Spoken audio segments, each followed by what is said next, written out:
हरि ओम हरि ओम हरि ओम हरि ओम हरि हरि बोल।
सभी के अंतःकरण में रमने वाले मेरे गुरु तत्व को प्रणाम है। गुरु ज्ञान स्वरूप, प्रेम स्वरूप और आत्म स्वरूप है। आज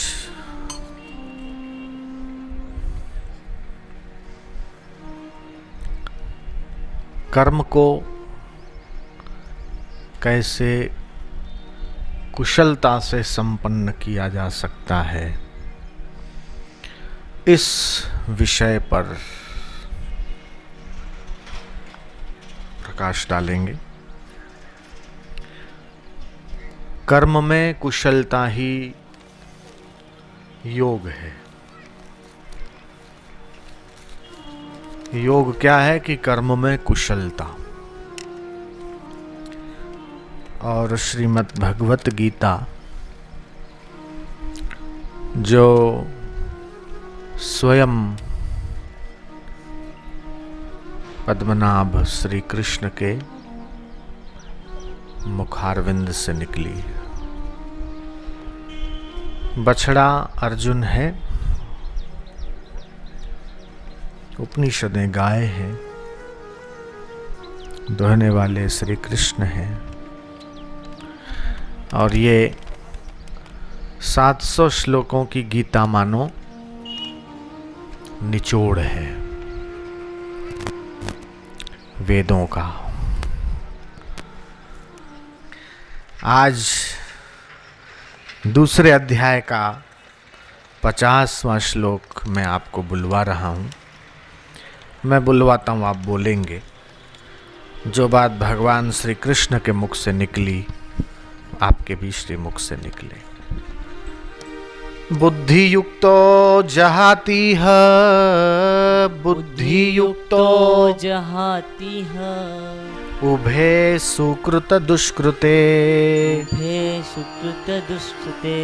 तस्माद्योगाय युज्यस्व, तस्माद् योगाय दुष्कृत्व, तस्माद्योगाय युज्यस्व, तस्मात् योगाय युज्यस्व।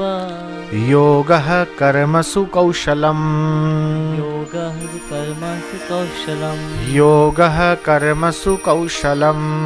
योगः कर्मसु कौशलम्। हे अर्जुन, समबुद्धि युक्त पुरुष पुण्य और पाप दोनों को इसी लोक में त्याग देता है, अर्थात उनसे मुक्त हो जाता है। इससे तू समत्व रूप योग में लग जा।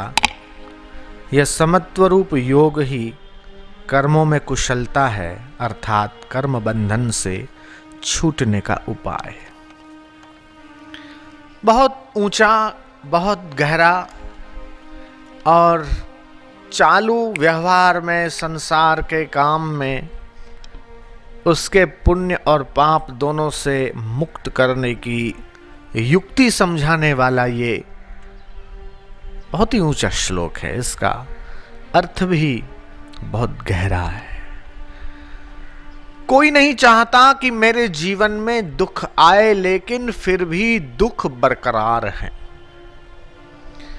बोले बाबा हम तो पूजा करते, पाठ करते, जप करते, व्रत करते, नियम करते, तीर्थों में जाते, फिर भी हमारा दुख क्यों नहीं मिटता?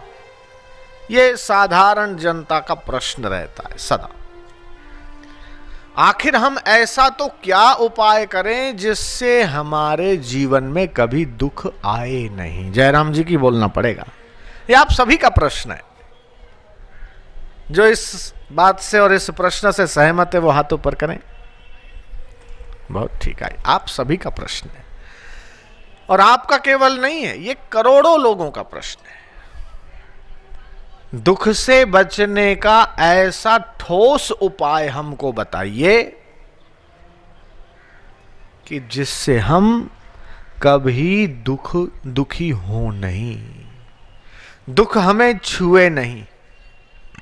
उसके लिए जो अनुष्ठान, जो जप, जो तप, जो व्रत, जो नियम, जो तीर्थ में जाना पड़े हम जाएंगे, लेकिन हमारे जीवन से दुख निकल जाए। ये आप सभी का प्रश्न है। और इस श्लोक में भगवान वो युक्ति बता रहे हैं।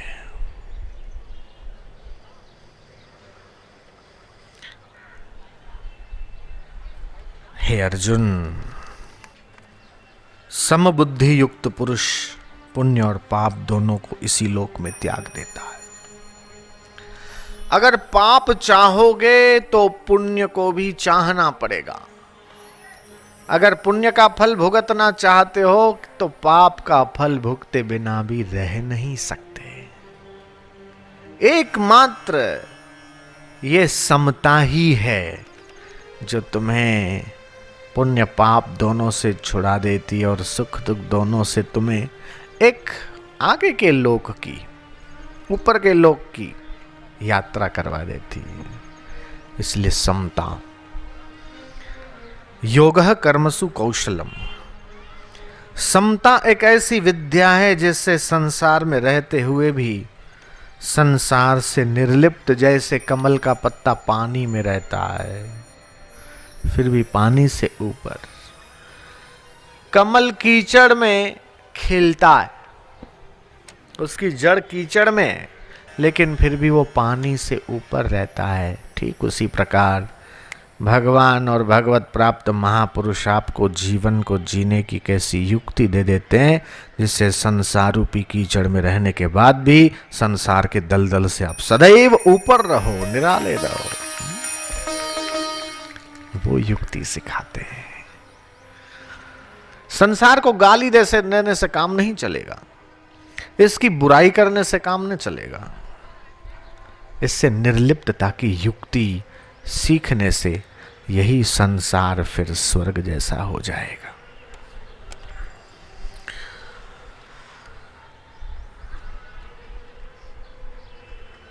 अकुशल व्यक्ति जो भी करता है उसमें कहीं न कहीं कुछ न कुछ लापरवाही हो जाती है। अकुशलता से जो ड्राइवर गाड़ी चलाता है खुद भी मरता है और अपने साथ वालों को भी मार देता है, हॉस्पिटल पहुंचा देता है। जो काम करना ठीक करना। चलने में अकुशल व्यक्ति चलते चलते चींटी मकोड़ों को मार देता है। भोजन पकाने में, रोटी बनाने में अगर अकुशलता है तो कहीं रोटी जल जाएगी तो कहीं फिर कच्ची रह जाएगी।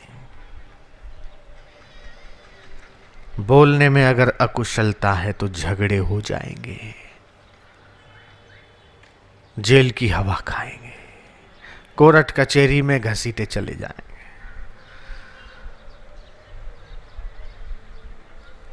जो बिना विचारे करे सो पाछे पछता है।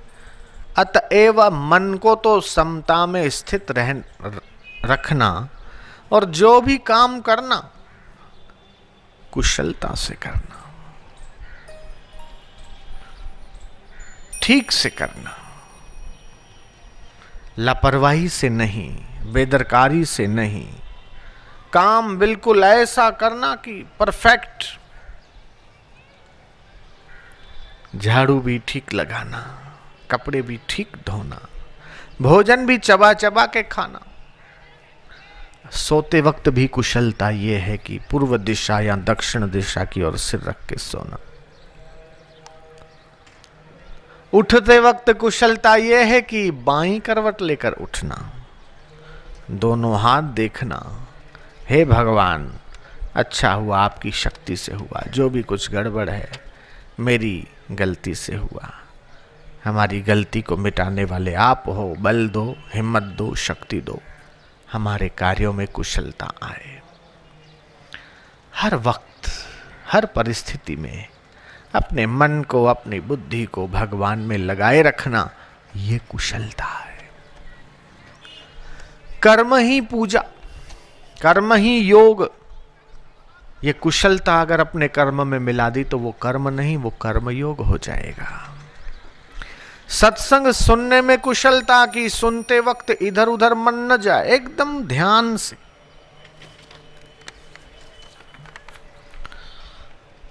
जागते हुए, विवेक को जागृत रखते हुए ठीक से वो सत्संग श्रवण करना। सुनने में सावधानी, बोलने में सावधानी, चलने में सावधानी, हर वक्त सावधानी साथ रहे। यह है कर्म की कुशलता। चित्त को समता में रखना। न पाप हमें चाहिए, न पुण्य हमें चाहिए, न सुख हमें चाहिए, न दुख हमें चाहिए, हमें तो बस भगवान की प्रीति चाहिए, भगवान का भजन चाहिए, गुरु की कृपा चाहिए, बस। अगर इतना आ गया तो फिर इस दुनिया में किसी की ताकत नहीं कि आपको दुखी कर सके। अगर आपका मन ईश्वर में है, समता में है, समता के सिंहासन में, मजाल है किसी की आपको परेशान कर सके, आपको दुखी कर सके, संभव ही नहीं। इसलिए आप मन से, बुद्धि से, शरीर से ऊपर की यात्रा करो। तो ये 3 दिन के सत्संग में जीवन मुक्त सद्गुरु कैसे जीवन जीते हैं, उनकी बुद्धि कैसी होती है, उनका विचार कैसा होता है, और यही प्रश्न, यही जिज्ञासा अर्जुन के हृदय में। और वो कृष्ण से प्रश्न करता है कि हे केशव, स्थित प्रज्ञ पुरुष के कैसे लक्षण होते हैं? स्थित प्रज्ञस्य का भाषा, वो किस भाषा में बोलता है, उसकी स्थिति कैसी होती है, बुद्धि क्या सोचती है, चिंतन कैसा होता है। और भगवान श्री कृष्ण उसे समझाते हैं स्थित प्रज्ञ ब्रह्मवेत्ता की महिमा को। ऐसे अवतारी महापुरुष, ऐसे सद्गुरु की महिमा को। और वो सुनकर वो अर्जुन भी, उसकी बुद्धि भी परिपक्व हो गई, विकसित हो गई, मोह उसका मिट गया और उससे आत्मज्ञान हो गया, ब्रह्म ज्ञान हो गया। और फिर युद्ध में जीत हुई कि हार हुई, जीत से उसे घमंड नहीं और हार हुई तो उससे मन में शोक नहीं। ठीक है, कभी सुख आए, कभी दुख आए, कभी हानि होए, कभी लाभ होए, ये तो चलता रहता है। कभी तबीयत ठीक रहती है, कभी बेठीक रहती है, ये तो चलता रहता है। लेकिन मेरा मन तो सदैव ऐसे परमात्मा में स्थित रहे कि जहां सुख दुख, पाप पुण्य दोनों की कोई असर नहीं। तो ये भगवान की ऐसी भक्ति में, गुरु के ऐसे ज्ञान में अपनी बुद्धि को स्थित करो कि फिर आनंद ही आनंद है। वह वहरी मौज फकीरांदी, कभी चबावे चना चबीना, कभी लपटाले खीरांदी। वह वहरी मौज फकीरांदी, कभी तो ओढ़े शाल दुशाले, कभी तो शाल दुशाले ओढ़ रहे हैं, कभी गुदड़िया लीरांदी। वह वहरी मौज फकीरांदी। तो ये समता का ऐसा साम्राज्य है, ऐसा सिंहासन है कि ऐसे महात्माओं को प्रतिकूलता मिले कि अनुकूलता मिले, सुख मिले कि दुख मिले, लेकिन वो सदा अपने ऐसे समता में रहते हैं कि पाप पुण्य सुख दुख दोनों से वो तर जाते हैं। ऐसे महापुरुषों का जीवन वंदनीय हो जाता है, पूजनीय हो जाता है, अनुकरणीय हो जाता है। कैसे वो सुख दुख में सम रहते हैं, ये कला महापुरुषों से सीखने की है। पूरे हैं वही मर्द जो हर हाल में खुश हैं, मिला अगर माल तो उस माल में खुश हैं, हो गए बेहाल तो उसी हाल में खुश हैं। कभी सोए हाट तो कभी बाट में खुश हैं, पूरे हैं वही मर्द जो हर हाल में खुश हैं।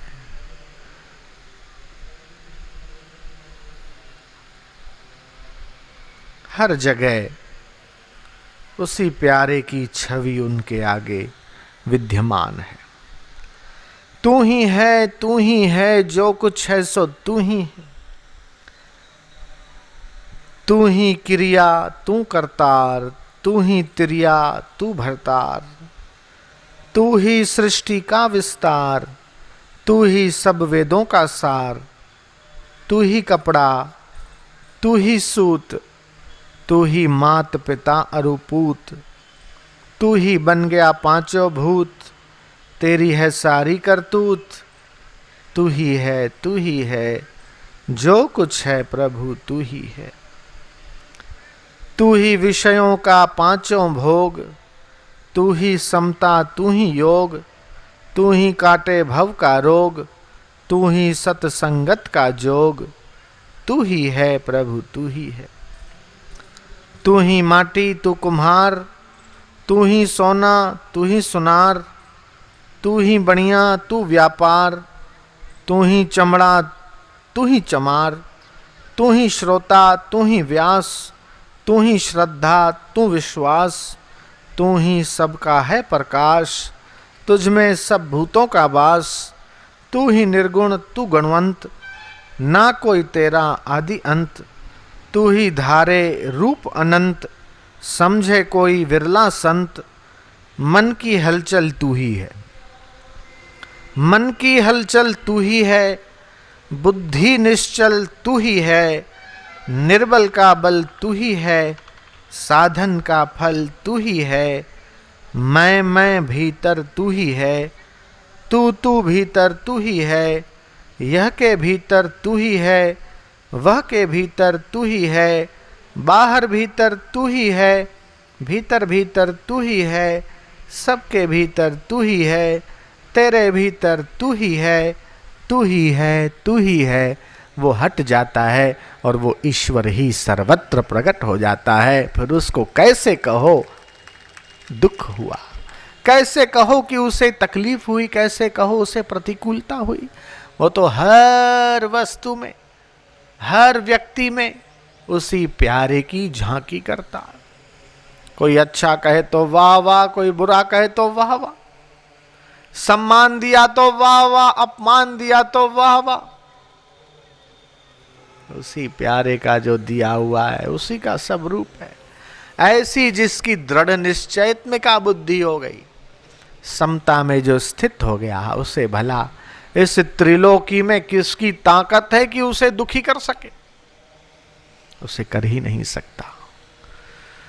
तो सत्संग के प्रसाद से, सद्गुरु के ज्ञान में आपकी ऐसी विलक्षण बुद्धि बना लो कि सुख दुख दोनों से आप तर जाओ।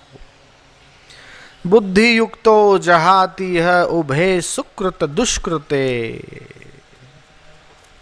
बुद्धि युक्तो जहाती है उभे सुकृत दुष्कृते, तस्मात् योगाय युज्यस्व नैवं पापम वाप्यसि योगः कर्मसु कौशलम। कर्म में कुशलता ही योग है। आज के इस सत्संग का सार ये है कि अपने कर्म को ऐसा करो कि वह कर्मयोग बन जाए। किसी भी काम को बिगड़ने मत दो। जो काम करो ठीक करो, रखड़ाओ मत। प्रमाद से, आलस्य से, लापरवाही से किसी भी कार्य को बेढंगा या बेठीक मत करो और अपने कार्य में, अपनी सेवा में परफेक्ट रहना। बुद्धि युक्तो जहाति उभे सुकृत दुष्कृते तस्मात् योगाय युज्यस्व योगः कर्मसु कौशलम। कि जिसकी बुद्धि समता में स्थित हो गई, ऐसा व्यक्ति पुण्य और पाप दोनों को इसी लोक में छोड़ देता है। पाप का फल है दुख, पुण्य का फल है सुख। जब वो पाप और पुण्य दोनों को त्याग देता है तो सुख और दुख उसका उसके जीवन में कोई महत्व ही नहीं रहता। एक तीसरी चीज उसके जीवन में घटित हो जाती है जिसको कहते हैं आनंद, परमानंद। वो सदैव आनंद में रहता है। युद्ध हो रहा है फिर भी आनंद में रहता है। पूरे हैं वही मर्द जो हर हाल में खुश हैं, मिला अगर माल तो उस माल में खुश हैं, हुए अगर बेहाल तो उसी हाल में खुश हैं। कभी सोए टाट तो कभी बाट में सुख खुश हैं। पूरे हैं वही मर्द जो हर हाल में खुश हैं।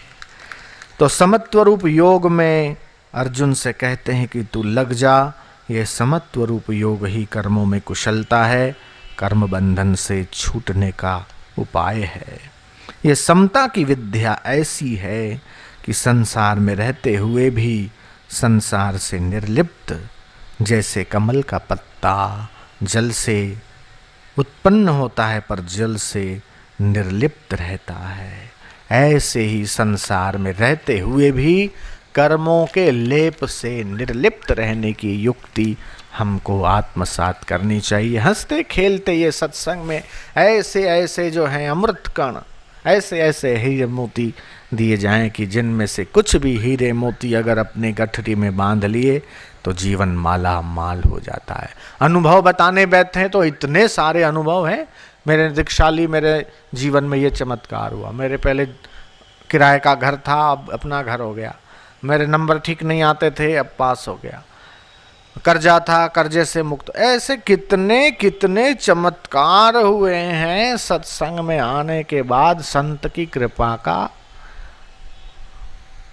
प्रसाद पाने के बाद कि वो अगर बताए जाएं तो उसके लिए 2 घंटे कम है। फिर सत्संग नहीं, उसका फिर विषय होगा अनुभवों की कथा। बस अनुभव ही अनुभव बताएंगे फिर तो फिर सत्संग कब होगा।